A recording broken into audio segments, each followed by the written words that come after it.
Hello, welcome back to Bent TV. My name is Erin Kyan, my pronouns are he, him. And today I am joined by Delsi, pronouns she, her. And Delsi runs amazing queer parties. That is true. It is true. How long have you been doing that? I've been running events for over 10 years, but I've specifically been running queer stuff for probably 9 years. Yeah. Yeah, and sort of your biggest thing at the moment is probably unicorns. Do you want to let people know what unicorns is about? So unicorns I created about 8 or 9 years ago now, because there weren't many spaces as a queer bi woman that I could go and feel safe and seen. And for a lot of my trans friends or friends that didn't fit into a binary gender, they felt like there wasn't spaces for them either.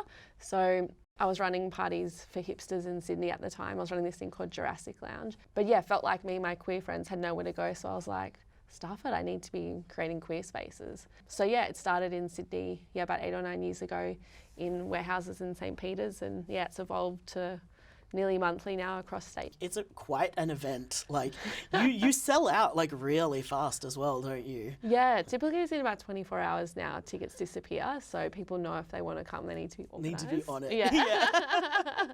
What is it about unicorns and parties like it that make us feel safe? Like where does that value come from that we're all so desperate for it that it sells out so fast? I pride myself on putting like accessibility and inclusivity and kindness as the number one thing about unicorns.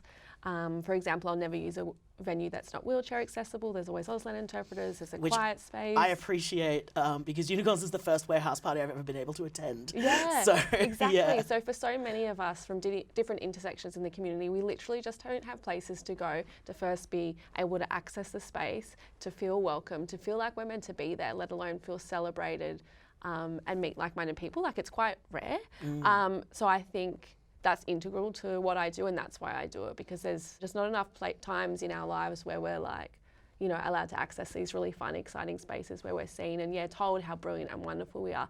And meeting like-minded people is so important to fostering community, and it's so good for our mental health. And I found like I wasn't really meeting many people that I was connecting with when I was living in Sydney. It was quite a lesbian kind of scene where I was living, and I never really identified as a lesbian. So for me, it was also searching for like-minded people is why it started. But a narrative I hear quite a lot from people that attend is that they have made all their close friends at unicorns, or they've met their partner or partners at unicorns. So bringing people together is something that's really important to me. But the reason why I do it and why I think so many of us, like it resonates with us, is because inclusivity, accessibility and kindness is like the thing that I focus on the most, and I think that's what a lot of us are looking for. Yeah, just like somewhere to actually be ourselves and have that be celebrated. Yeah, and to kind of relax. Like I feel like sometimes it's like we go to a place like once a month where it's kind of like our version of heaven is what it feels like to me when I'm like on stage. I'm like, this is what heaven would be like. Like it's so beautiful and so nice, and it's like an escapism from some of the things that we do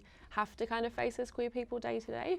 So something to look forward to, but also I feel a bit empowered. I know when I walk out of this space that like this is really special and there are people like me. And it sort of like fills up your like emotional reserves. Yeah. So it's like easier to go exist in the straight world again. Yeah. If you've got those like moments. Yeah, I definitely feel like this heightened level of like confidence about like being a queer human once I leave. You put so much effort into making sure that there's fun things to do as well. That's what I really appreciate, because I hate parties where it's just a bunch of people and some music and that's it. What makes you drawn to certain performances or activities that you want to put them in your party? I think because I have an anxiety disorder, so I get quite anxious. So Same. For me, when I go into a space, you might feel this too, that sometimes I need something to do to feel calm and like busy or something. And also from a background in teaching, I utilise some of the skills I've learnt from creating spaces that get people to feel involved and also give people a reason to talk to other people. So at the start of any event, I choreograph it so that there are things to do, like there are activities, like I'll invent like a treasure hunt which forces you to go up and talk to people, or there's lots of things like I'm doing a cat themed one next week, so there's caddy making workshops where you have a headband and you make cute caddies. There's body painting, there's a glitter workshop, you can go get your photo taken in a photo shoot. Like there's so much to do, which I think is really good for anyone that comes in the space, one who's never met anyone who's queer before and is like new to being in these spaces, or is a little bit nervous. Giving you something to is often really helpful, and that's at the start so that, you know, after a few hours of that, you feel more comfortable in like being in the space. In regards to programming the shows, I have been really obsessed with performance art from a very young age and circus. So I go and watch a lot of shows so I can program my favourite talents. That's the best. I saw a really good comment a while ago that was like, if I find someone who does something better than me, I hire them.